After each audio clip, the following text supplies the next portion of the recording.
Meechie Hall, the joke hustler, and this Action Streets Media, man. All right, don't have my pit bull with a poodle body kill you right now. Go. I like that one. What's going on, y'all? I'm in the building. Another Action Streets Media production. I got the man himself, Mr. Meechie Hall. Meechie Hall, aka the joke hustler, man. Chicago's best out here, man. I just came up with that just now, but that's what I do, man. I create comedy on all levels. Right. So, Yeah. how you get started in this, man? I'm noticing that you got something going in Chicago every week. It's looking good, man. You got the comedy circuit moving. How you get started in this? Well, I started on a show called Jenny Jones. I went through this real bad breakup with this real light-skinned girl who had the biggest and the sweetest vagina ever. So I had this breakup and I was all sad, right? And Jenny Jones show called me out the blue. A girl from grammar school was like, I got a crush on you, I want to see you. They had the Geek the Chic show. So I went on the show and she still was like geek, and so I kind of roasted it and stuff. And they was like, man, you funny, blah blah blah. So Damon Williams came to my job, which I was working at the mall at the Plaza back then on 95th.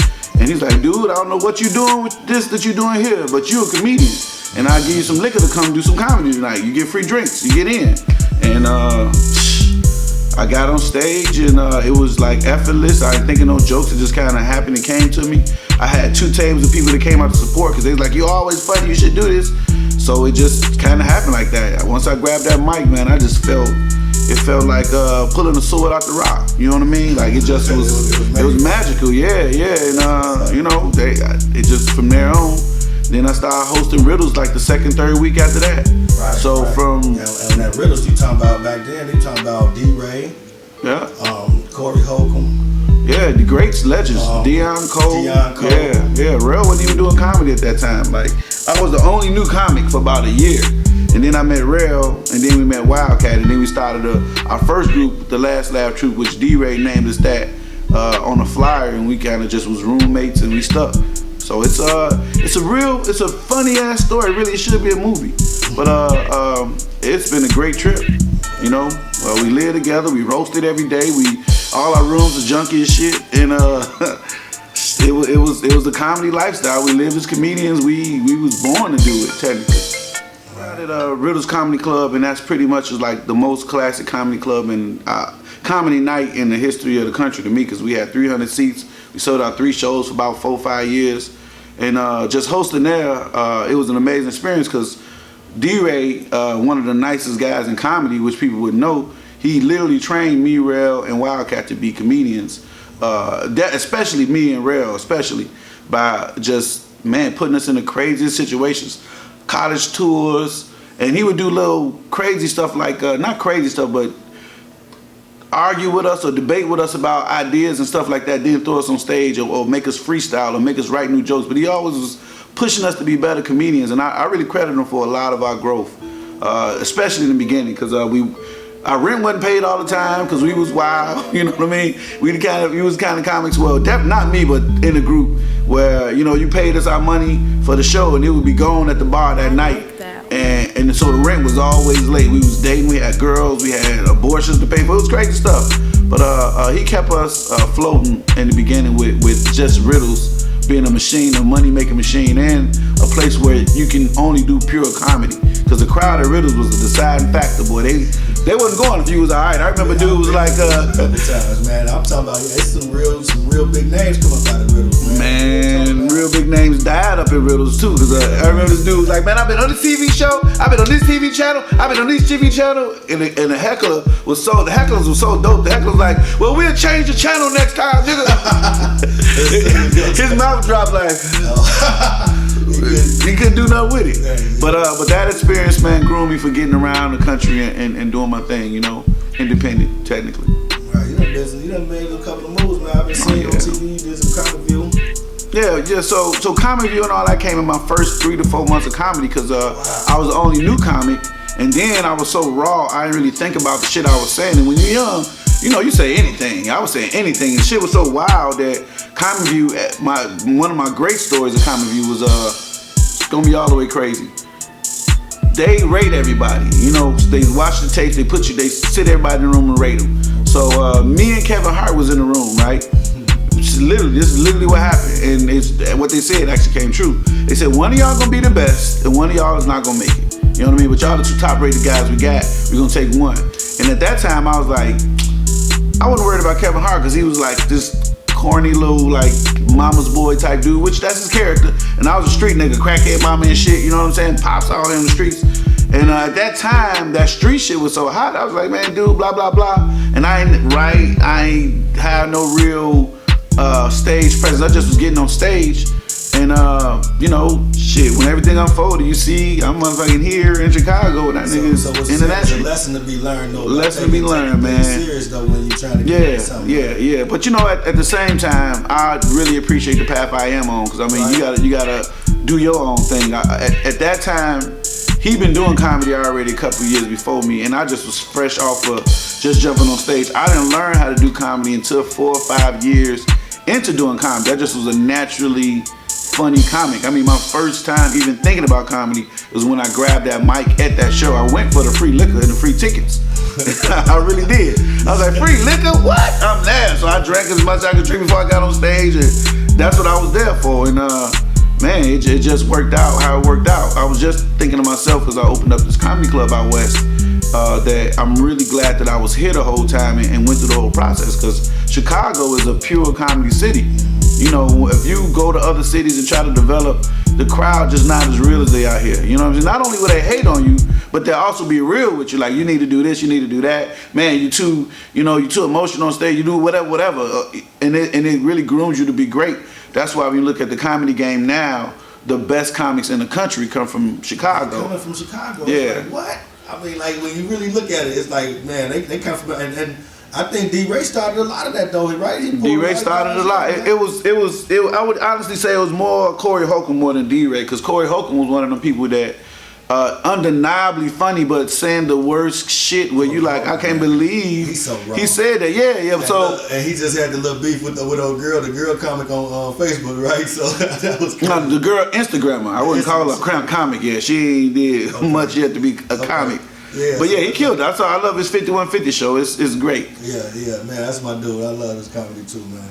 Yeah, man, that's what's up, man. So, what's going on with out west? You said you had going on? Well, since I've been doing comedy, man, and actually the generation, even I know I keep touching back on what we was doing at Riddles, but seeing somebody make their own and generate their own cash like that has always been on my mind to make sure that I stay in control of my own money and my own career. So, hold on. I'm pausing. You talking about self-employment? Yeah. I've been self-employed since I started. Yeah, I've always.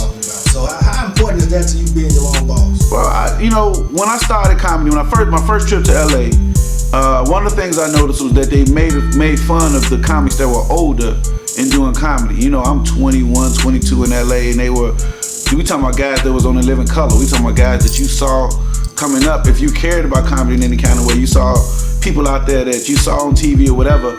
And the word was, BET don't pay, and Hollywood don't take care of the comedians, So I saw these great comics getting clowned, and it just really kind of broke my heart, because in every other industry, when you do comedy a long time, you're a legend or you're great or this. But it seems like when you're black, like rappers, you old, you're outdated. Like clothing lines, The Rock is over with, or Sean Diddy Combs label, that's old shit.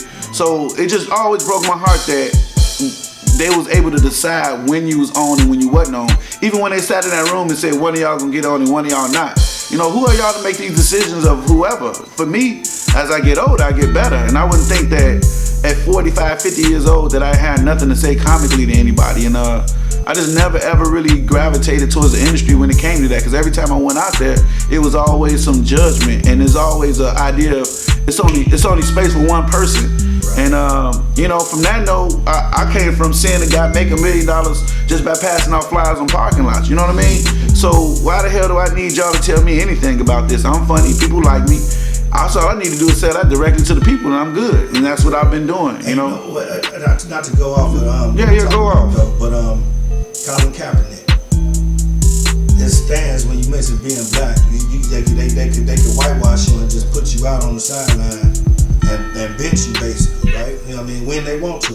when they want to. So and there's a lot of things that you can't do and say because I guess you depending on certain people like that. And so like Colin Kaepernick, his protest basically got him out of a job now. So you know what I mean. So we don't have to talk about Colin Kaepernick. We can talk about comedians they did it to. They tried to do it to Martin. Martin. So the thing with Martin is they say Martin went crazy though. Exactly. But that's what they said about him. Exactly. They said the same thing about Cat Williams. They said the same thing about Dave Chappelle. Yeah. Chris Rock, they never really, did nothing crazy because, he just a together kind of guy.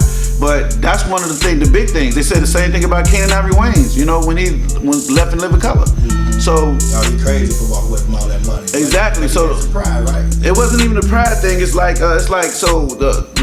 in reading and researching and watching and reading books, not only when I started comedy, one of the things that I did, I also read a lot of autobiographies of great comics before me, after me. It was really important. I went to Second City. I really learned to train that third or fourth year comedy, and I really took it real serious. But in learning business of comedy, things that I learned really kind of shocked me, like the characters on Martin, Jerome, the little kid, the Dragonfly Jones. Martin don't have the right to do them because Fox owned those characters. That's crazy, ain't it? That's crazy. So he couldn't even go on tour and do Jerome's in the House. He couldn't even say it. He would get sued by Fox, and that's some shit that came out of his head. So one of the things that I did in my early years of comedy, I was going to a lot of writing conventions or whatever. And Jamie Foxx had this thing called Laughpalooza. And it's a guy at Laughpalooza named Bentley. And he was the head writer on Martin's show in the later years. But he started as an intern writer, and he was the only black writer on Martin's show. Mm-hmm. And what happened was they would give a script, and the script would be whack, and they would give it to him to make it black. Mm-hmm. And him and Martin would have to get together before they got with the cast and crew, and they would have to rewrite the script the day before and then present it to everybody to approve it. And I'm like, you mean to tell me a black show named after myself, I got white writers and I got to get it approved by a white council? That's interesting you say that, and they say, and sometimes the media and the TV programs, it's called programs, right?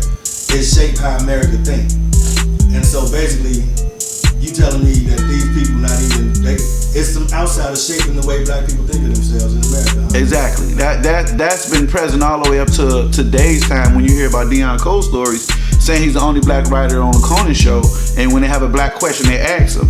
Even when I went to write for MTV earlier this year, the whole staff was writers, and I was a creative director, and I had another guy that was called a writer, because they call you a writer, they got to give you a certain pay grade.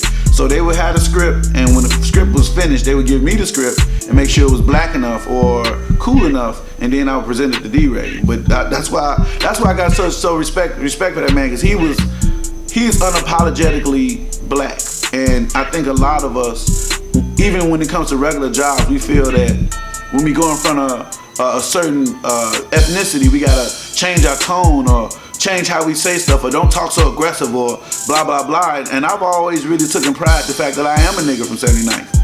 And my mama was a nigga, my daddy was a nigga, and it's like, that's disrespectful as fuck if you think being a nigga is some kind of way a bad thing, you know what I'm saying? So it's like, I'm not gonna change, I'm not gonna change my tone, I'm not gonna be nice as fuck cause you in here, you know what I mean? That's crazy. Like, I used some dude who runs some executive company, whatever it is, but you don't even know how to be funny.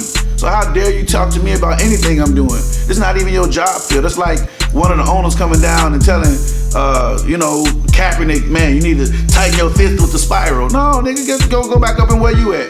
But when you sign them contracts, in them contracts, right? And they put it out there when they call themselves whitewashing you. I'm changing the word blackball to whitewash. So when they whitewashing you, they make it like, oh, Colin Kaepernick a buster, or this guy ain't funny no more. Or, you know what I mean? I'm gonna bring it into current times. Nick Cannon, he just went through it just now where he said some real stuff about being black in the industry, and he just spoke a real comment about the executives on the shows he worked for. Now, what exactly did he say again? Well, he just said something about it was his tone and how he talked and using the N-word and saying stuff like that, just being black technically. and they told him he couldn't do that. He didn't have the right to say anything black and militant. Like they hated on Beyonce with her daughter with the hair. We talking about this is last year. You know what I mean? Right. So imagine behind the scenes how it is, and imagine how many people actually take that check and just change their tone and talk a certain way just to make sure they fit into the system. That's most most people. Everybody want that check. You know what I mean? Everybody wants that check. You talking about people like you say come from the hood. If people don't know 79th in Chicago, it's the hood, probably from East to West. But a lot of people come from the hood, and so they take that check, and they don't realize that they selling out too at the same time. Don't realize it at all. It's you restricted. Like we ain't seen no Colin Kaepernick. We ain't seen nothing like that with an athlete since Muhammad Ali. Muhammad Ali. Yeah. And you know what I mean, we ain't seen no real politicians step up since, or no real political black leaders step up since Khalid Muhammad. You know, so it's like and everybody taking the money, huh? That's what it is. So I went to LA, and in LA it was a situation where they talk about the secret societies or Satanism and all that, and so they really talking about this because no, that shit is real. A lot of people would call this a hold on now, because hold on. I get a lot of people would call this conspiracy now. No, that shit real. That shit real as hell. When I was there, I don't know what year it was. Might have been 2006, 2007, somewhere in there, 2008, somewhere in there.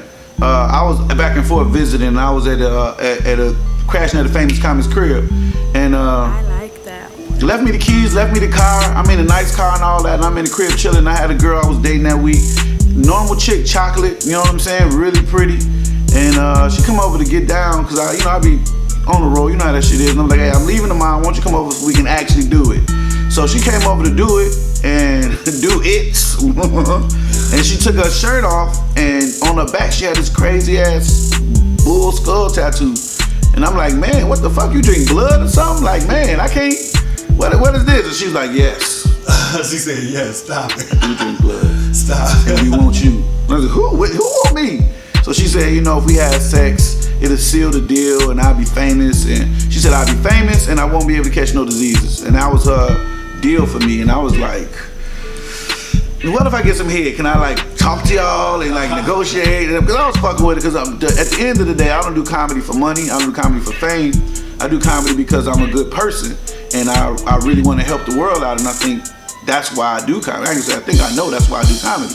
So scared the shit out of me. I mean, that weekend exactly, that's the same weekend Soul Plane came out, because I was at a theater for the weekend, and Kevin Hart was there, D-Ray was there, and the other chick from Chicago, big girl, dark skinned girl, I forgot her name. But we was all on the show for a weekend together. And the first day I was cool, but after that happened, the whole weekend I was shook. I think even now Kevin Hart might talk to me or whatever because of that, because I was so shook that weekend. I probably was weird, because I was sitting at the end of the rest of the trip, I was like, no thank you, I don't want a award, I don't want nothing. I just want my damn flight ticket back. Get me shit out of here, because these motherfuckers crazy. Because everybody act like I was just making this shit up, but I'm like, I know what the hell happened. I was there. What the fuck? Right. And even when the memory is so crazy like that, it just was such a weird place how it all happened. And I ain't got no fear of talking about it. If they gonna come get me, they gonna get me. But other than that, I'm not finna drink no motherfucking bitch's blood. I'm not finna put my penis in no double skull. She was talking about some real blood ritual type of shit. So what she said was, the people that in the energy she in was control the TV. And if you remember, 5 to 10 years ago, you didn't see dead bodies on TV. You didn't see as much homosexuality on TV, as much sex on TV, as much violence on TV. And she knew all this was on the agenda to come out, and she was like, I could make you a part of that. Because my comedy wasn't a great at that time. I was still hood, I was still street, I was still bitches. So, you wouldn't know that I had all this heart if you talked to me, or unless you talked to me. Right. So when she started talking to me, and I told her, a lot of my movements are really good movements in my regular life, and that's just what I was saying to be funny or whatever. Then, I realized myself how important my words and comedy is. So I'm like, if they trying to come for me and I'm broke at somebody's crib out here in LA with $100 in my pocket, sitting with keys to a mansion and a big fancy car, and they asking for my soul, I must be great. And after that, when I came back, it was a relentless quest to be better and righteous. Like, not just do comedy to be funny, but do comedy to be healing. And the jobs I had when I came back, they wasn't jobs that say I'm on or famous or rich. It was working in an after-school program for 16 schools in the hood.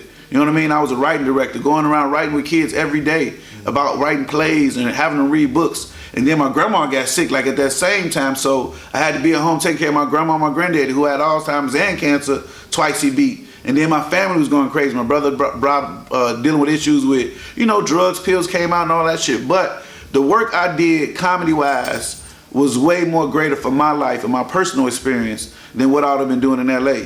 But I would have lost that whole experience. If anybody watch comedy in any kind of way, you got to think about the interview Dave Chappelle did when he said they asked him to be in LA and his father died.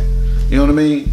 So yeah, that's definitely what it wants. And I feel like a lot of times the industry try to take you away from the reality of being a real person. If you notice, people do specials, they get rich and they get lost. You know what I mean? I wanted to make sure I didn't do that. That's my main reason for staying in Chicago. I just wanted to make sure I stayed authentic as I possibly can because, obviously the comedy that I'm gonna do whenever I get to where I'm getting to is gonna be something that's gonna affect the world. Obviously, because they wanted me. You know? So people do get lost into it, and then it's like they just behold different people. It's like they took it over like Kanye West right now. I don't know who this dude is. I don't think he know who he is right now. He done been.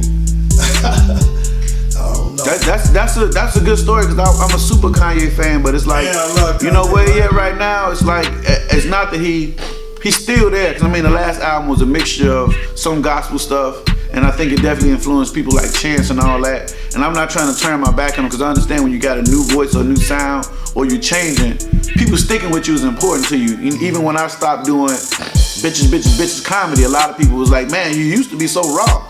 But I knew that I was doing things that were more intelligent and more conscious, and I lost a lot of people. Even bookings now is still hard to get because I talk about shit that's relevant to me.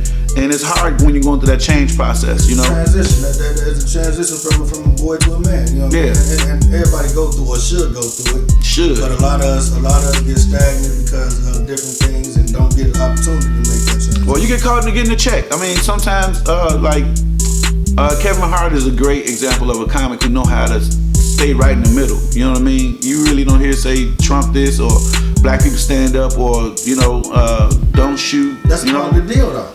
Yeah, it's two things. Now I'm not trying to knock Kevin Hart at all because it ain't knocking him. What he doing is smart on his brand side, and what he doing his brand is employing so many black comics. Period. Okay. But I understand what he doing as an artist who's smart about making sure you stay out of the things that are controversial.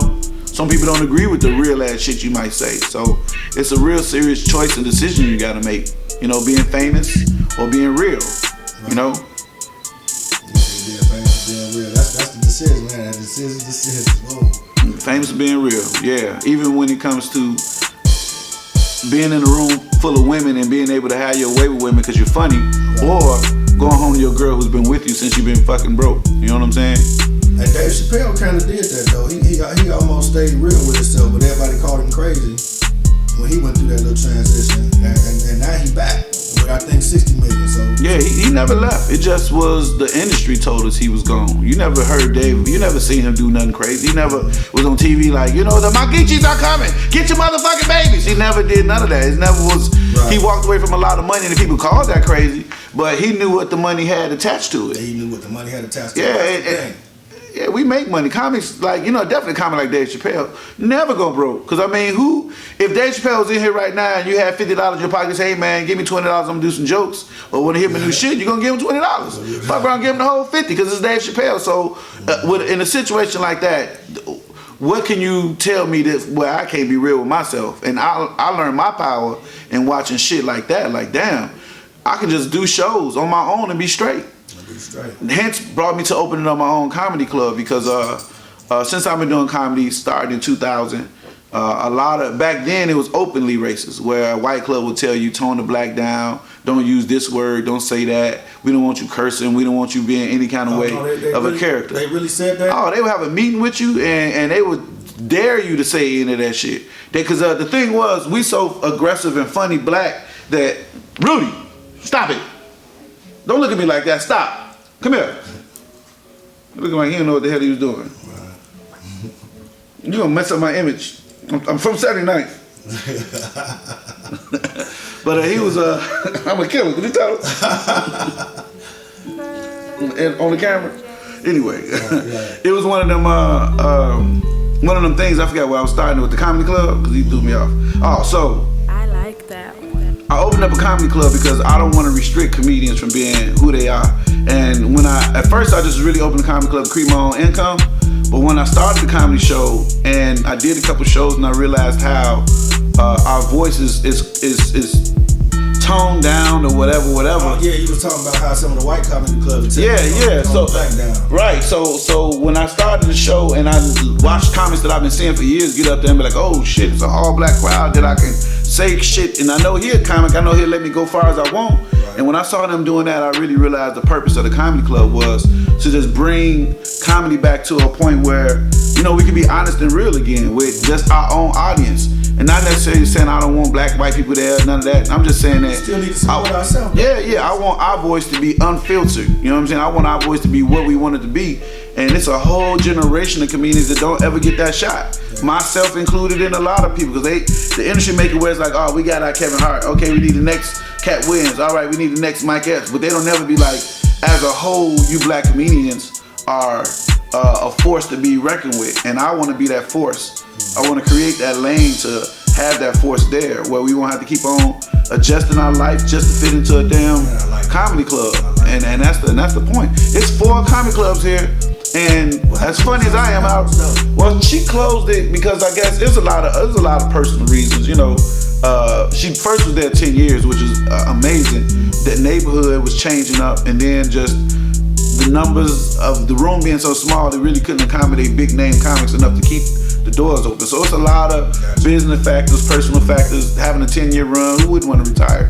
10 years, you done made your $1 million plus already. $1 million is the number, 350 seats a week at $20 a ticket. Yeah, but I want my thing to be definitely the alternative or the next level to Jokes and Notes. We're gonna have double the seats. There's gonna be a lot more free range to do what we want to do. A lot more accommodating. I'm sorry, because you were saying something about the 4 comedy clubs and what happened? Oh, so comedy clubs in the city. You got Up Comedy Club, you got Laugh Factory, you got Zanies, and they really don't fuck with, or they don't really deal with urban comics as much at all. I never even been to Ups. And when you go to these clubs, or you email them, or you go through the showcase or whatever, even clean, I do extremely well. Like I look at the whole line of people, and I make sure that I do my job at a high level, and still no callbacks. Even when I say I got TV credits, so I'm still showcasing while I'm on tour. I'm literally on tour with a comic, and I'm still showcasing like 5 minutes at a time, hoping I'm good enough to do their show on the weekend. It's crazy. It's like, man, hey, I got TV credits, I got showcase credits. I'm touring with Hannibal, I'm touring with D-Ray, I'm touring with Dion. We're talking about 30 states a year. You know what I'm saying? 30 cities a year. And I still gotta fight with y'all to do a regular weekend in my own city. That's because we don't got our own. Man, we talking about years of it. I've never featured at a lot of these clubs here. Laugh Factory's an exception. I respect Laugh Factory because they got a black manager who does what he can to put us in. So that's definitely an exception to it. But if he wasn't there, or Mary Lindsay didn't do what she did, a lot of us would have just kind of got lost in the storm, like the comics I saw when I first went to LA, and they technically on the streets homeless and not working, but funny as shit. So that comedy club to me is something that I think a platform for all the comics around the country to have that voice. It just speaks to a need though that black folks should be thinking about, and you would wonder why we doing things like this. Why ain't we after all this time? Because I'm sure Red Fox and all the old school comedies, that Dolomite, they dealt with the same type of thing. Oh, so Dolomite story. When he did the movie, was it the movie Dolomite? Yeah, he did the movie Dolomite. Yeah. So when he did Dolomite out of his own pocket, it was against the will of the studio. But black people came together and he nigga rigged it. The hotel they was at, the actors in it, the cameras, all that shit was just ghetto as hell, and he just put it out anyway. So the movie broke records, like the Key and Peele movie. Industry was mad as hell about it, right? But the next movie they called themselves giving them to help do the movie. So when they did the movie, and they shelved it to spite him. Wow. So like the nigga really wasn't unsuccessful. It's just that the industry kind of did what we be talking about, where they, yeah, no, we ain't finna let you put out another movie independently on your own. People don't believe this is going on. For some reason, they think this is conspiracy, man. I don't know why they would when it's open. What they doing Obama right now is so open and blatant. It's crazy. That's how much they hate us. I was just watching the news now where they replacing Obamacare. They cutting 20 million people off, and then they raising the price up 25%. So they giving worse healthcare just to spite Obama. Just to spite Obama. They saying we don't like your healthcare. We gonna give worse healthcare, cut 20 million off, and we gonna raise the price, and then name it after our own people. So how you feel about Trump right now? Then you talking politics? How you feel? Man, I actually. You don't want to go there. No, I actually enjoy Trump. Let me tell you why. Wait a minute, hold on. Now you the second black man from the south side of Chicago, that I had on interview say they enjoy Trump. I love it. Mad at Trump. You know why? Because break this down. Because it's before Trump. When you think when Obama was in office, politically correct was everybody was. Oh, you said something about the gays. Oh, you said something about this. Even the comedy world, you know, you say something a little too rough. Trump made it so fucked up and real that everybody got to be real. And even now, even though you've been around black people, now this whole surge of, hey y'all, we all we got now, because the curtain been lifting up, the hood is off the head, and he's on TV as the president. This motherfucker ain't scared. He gonna say his shit. So I'm gonna say my shit. You know what I'm saying? You do your shit, I'm gonna do my shit. But I'm so glad that you ain't throwing no punches and hiding in the dark. You punched me in my face. You walked up. You had people behind you. They say, yeah, he gonna do it. And he punched us all in the fucking face. And black folks don't get this for some reason. They still emotional about it, one for one. And two, but niggas didn't vote. I mean, you gotta be real. A lot of motherfuckers didn't vote. I argue with people on vote day, but it was so psychological how they did this shit. It's so smart. They just depressed everybody to the point where they made sure people didn't want to vote. That's technically what they did. They just depressed, and now it's like they making their decisions. And even with White America came out and voted. White America came out and voted at a high level, and not only that, like the man is doing so much stuff to reverse where we was already at. We more than likely gonna go to war. More than likely the economy gonna crash, and more than likely, you know, that's what it is. So you gotta get it how you get it. I mean, the shit that they pulling. If you don't read, I will inform you what they are doing. They cut public defenders funding. You know how you go to jail and you got the public defender, they cut that in half. Oh, wow. They cut rebuilding urban communities in half. So the don't shoot programs, the programs that walk through the neighborhood, all that stuff to get funded, that got cut nationally. They cut a lot of elder programs, and when they changed this healthcare, people don't understand. It's a lot of businesses that started off the healthcare, like this place called Oak Street Health, where they do preventive medicine. That's the way rich people do their shit. They do their shit like a car. You go get your checkup every 6 months or every year, and they make sure you don't have problems. See how we were taught to go to the hospital is, oh, my side hurt, I'm going to the hospital. By the time your side hurt, you're already fucked up. So I worked at the Oak Street Health place, and this preventive medicine thing been around forever, but it's only really for people who got money. Obamacare gave access to everybody to that kind of shit. Okay. So the idea of having good health care is something that's what this whole thing about. It's about, we're not gonna let him save the country, and we don't want people to be conscious and aware of what's really helpful for them to be better people. So this whole thing is outright, flat out a war of races and culture. He just signed. He just had some shit the other day where he wanted employees of Goldman and Sachs they are welcome to White House jobs and jobs in the government. Goldman and Sachs are the same group that started the housing crisis. Right. These people openly stole all the money from these people. Yeah. Then flew to an island, had a year party, a whole year of celebrating taking all this money. We talking about they handing out $200 million checks to whoever stole and all this. Hillary Clinton and them got $300 million for giving speeches, and they openly did all this shit. And now, after Obama really sanctioned and stopped all that shit, now Trump come through and re-employ these same people and change the banking laws again to put us back in that same kind of situation. He the guy that bring out politics. Yeah, man, I get fat about that stuff. That's one thing I was talking about earlier. You got to be more informed. You can't just talk about, you know, bitches. The rapping is doing enough to to us already on that, you know? Right. Well, shit, in closing, then, what something you'd like to leave with the people? Well, I want to leave with y'all Joke Hustler Comedy Club, man. I call myself Joke Hustler because I tell jokes for a living. I make a living off telling jokes. I make a living off creating comedy in all kinds of situations. Plays, writing roasting people in Chevys, going to backyard parties, going to churches. I do comedy for everybody. And my crew and the people that I work with, we all actually live a lifestyle of being a comedian, live a lifestyle of being a joke hustler. Like, if we ain't funny, we ain't making no money. You know what I mean? That should be a slogan, but it ain't. But I want y'all to come to the club because it's really upscale. It's upscale, intimate, legendary comedy. That's the phrase for the comedy club, because that's what it is. It's a really dope chandelier, brick wall setting, and the comedy club so home and chill. My friend that I went to, we was in high school together, and she opened up a couple businesses out west, and she opened up a restaurant. And on the second floor, she said, "Hey man, you know, I know this been your dream. This is where you can do your comedy club at." And that's what my blessing was for getting back on track with God, because all of us get in the gray area, and I was in a real serious gray area. And when I changed my life, as in saying, God, okay, you're right. You know I had been tested with this girl, I know I've been tested with this career, I know I've been tested blah, blah, blah, but I was still in the gray area, and I don't remember what happened that made me think differently about it. What it was the day I was wondering why I'm not as successful as I want to be in certain aspects. I'm cool where I'm at, but I still was figuring like, so what I gotta do to kind of get in this lane? And every artist I heard that day, the first thing they did was say, man, if it wasn't for God, if it wasn't for God, it wasn't for God. So I thought he was talking to me. So I said, man, you know what? I hear you. You right. Everything I gotta do is for what you want me to do. I want to be a better artist, not to be rich, not to be famous. I want to be a better artist to be a better instrument for you.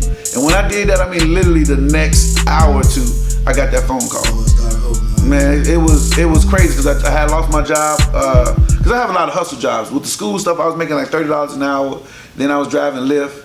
And then I was selling weed, you know what I mean? But I left all that alone, and I was like, man, I'm just gonna do comedy. And then I was praying on it. I wasn't even praying on it yet. But after that stuff, I started praying on it. And when that next little hour, I got the call for the comedy club. And that's where we at now, you know? Opening the comedy club. Weed, we was just bullshit. No, I was selling weed. I had premium strands. It was amazing. Best time of my life. I smoked more of the weed. That's why I wasn't good at it. But it was amazing weed. Okay. I won't do it again, though, because I'm an instrument of God now. I just was smoking and buy it. Right. We better. So I look like a killer lynchman, like a killer hitman. Hey, but what's the address to the club? 5946 West Chicago Avenue. 5946. B spot. It's a real cool spot. They got a cafe, Batoy's Bistro, sweet treats. It's they got this great just great popcorn snack restaurant where the owner Lila Batoy, she made up popcorn flavors. Black owned business. Huh? Black owned business. Popcorn so good, snacks so good. So we got the comedy show with the snacks. Man, if you from Chicago, I don't give a fuck what part of Chicago you from. You want to experience some Chicago comedy, Joke Hustler Comedy Club is the club to go to. All right? If you have questions that you would like to ask the streets, contact us at askthestreetsmedia@gmail.com. Don't forget to subscribe. Hope you liked the video. Thanks for watching.